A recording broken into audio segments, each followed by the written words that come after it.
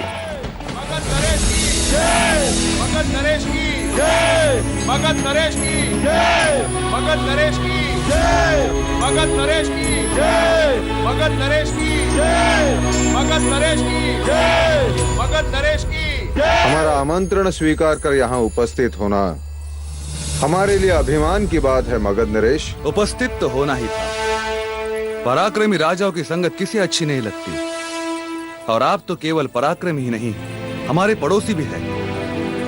आपने जिस प्रकार अति महत्वाकांक्षी कौशल नरेश को पाठ पढ़ाया है वो प्रशंसनीय है। आपका स्वागत है।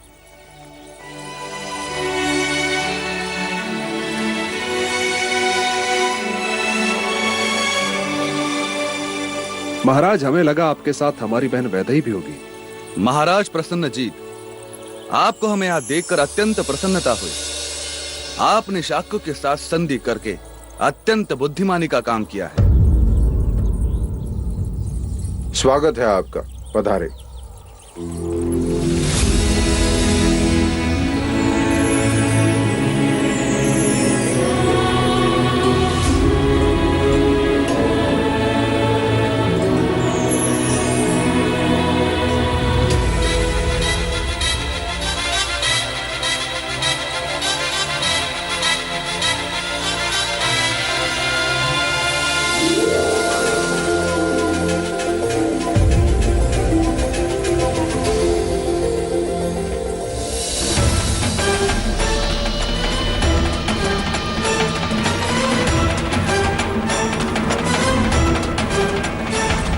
खेल तो तुमने बहुत अच्छा रचाया था कुमार, तुम यशोधरा को कभी हासिल नहीं कर पाओगे।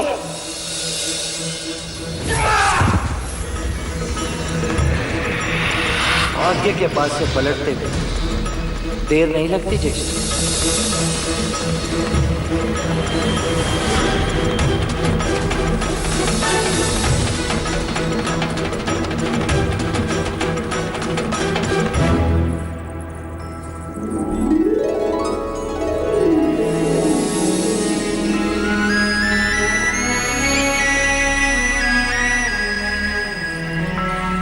वैशाली नरेश की जय, वैशाली नरेश की जय, वैशाली नरेश की जय, वैशाली नरेश की नरेश आए हैं, अर्थात आम्रपाली भी आई हुई। हाँ हाँ, आम्रपाली भी। वैशाली नरेश की जय, वैशाली नरेश की जय, वैशाली नरेश की जय, वैशाली नरेश। स्वागत है लच्छवी नरेश, स्वागत है आप। वैशाली नरेश की जय, वैशाली नरेश की वैशाली नरेश की वैशाली नरेश, स्वागत है। वैशाली नरेश की। क्षमा कीजिए, रास्ते में देर हो गई, लेकिन मैं अपने दिए हुए वचन के अनुसार वैशाली की नगर वधू आम्रपाली को साथ लाया। आपने वचन निभाकर हमें सम्मानित किया। ऐसे प्रसंग को एक और नाम देना चाहिए, राजाओं का मिलन उत्सव। लच्छू नरेश, जब से हम यहाँ आए तब से सभी की जिह्वा पर जैसे आम्रपाली ही नाच रही। क्यों ना हो, संपूर्ण भारतवर्ष में उस जैसी कुशल नृत्यांगना और सौंदर्यवती है कहां?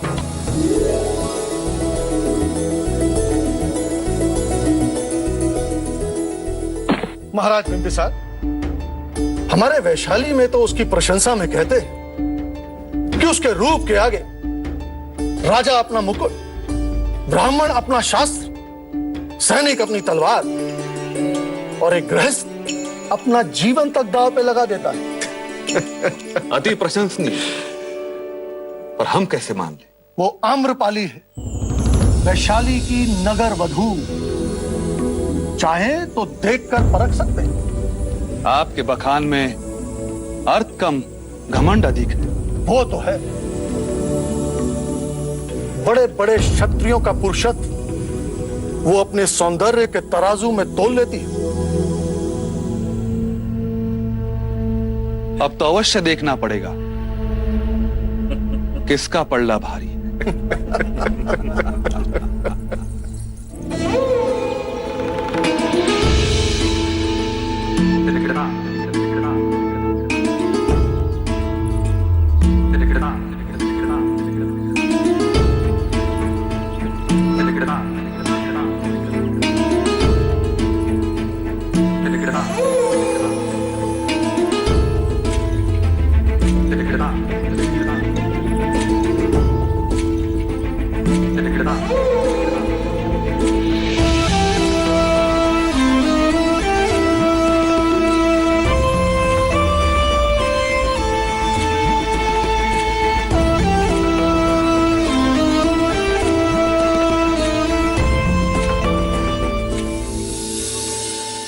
आयुष्यमान भव, सौभाग्यवती भव।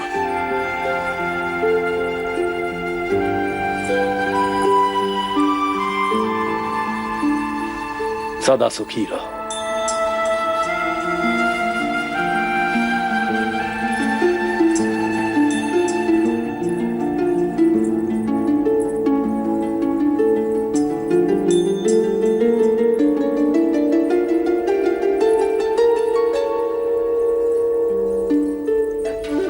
जीते रहो।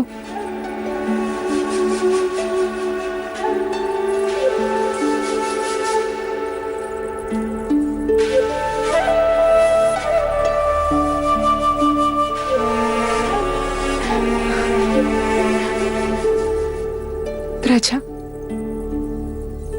आज से तुम यशोधरा की मां हो। इससे किसी भी तरह की मर्यादा भंग हो जाए तो क्षमा करना। समझना कि मेरे पालन पोषण में कोई क्षति रह गई। नहीं अमिता दीदी,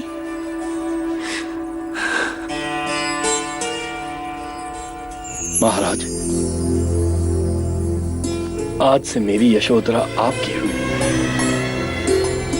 इच्छा तो बहुत थी कि अपनी पुत्री की विदाई देवता से करता। जी छोटा ना करे राजा दंडपानी।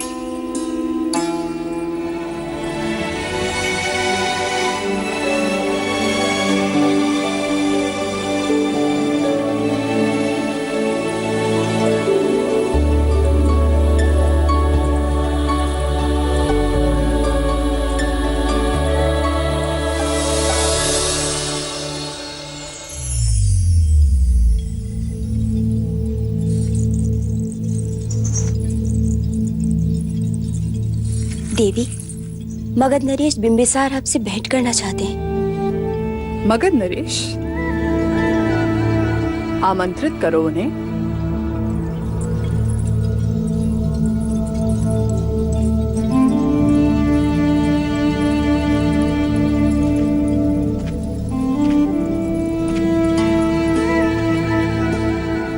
मगध नरेश का स्वागत है।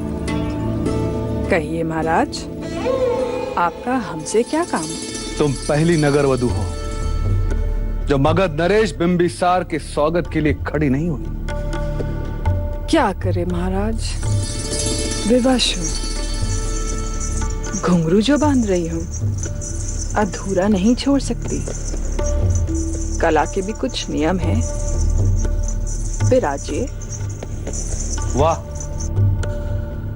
इतने वर्षों के पश्चात सौंदर्य और चातुर्य का योग एक साथ देखा।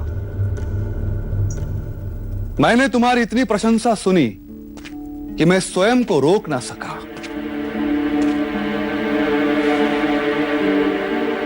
सुना है कि तुम्हारा रूप किसी को भी मोहित कर सकता है। ठीक सुना है आपने। आप चाहें तो परख ले हमें। इतना आत्मविश्वास?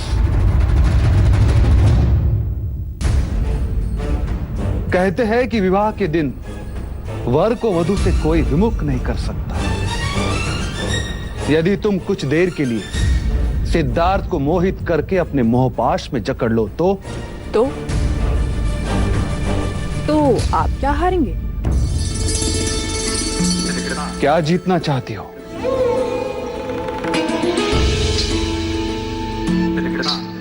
अवसर तो ऐसा है कि चाहूं तो मगध मांग लूं, लेकिन अगर मगध नरेश भी मिल जाए तो भी बहुत है। क्या चाहती हो?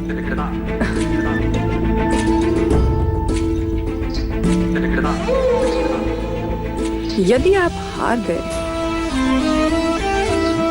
तो ये बंधे हुए घुंघरू आप खोलेंगे, और यदि तुम हार गई तो मगध प्रदेश में मेरा एक भवन होगा केवल आपके लिए। अर्थात दोनों ही सूरत में मैं ही जीता आम्रपाली। कैसे? यदि मैं हार गया तो घुंघरू खोलते समय तुम्हारे चरण स्पर्श करने का अवसर प्राप्त होगा, और मैं जीता तो तुम्हारे चरण मगध में होंगे। सत्य कथा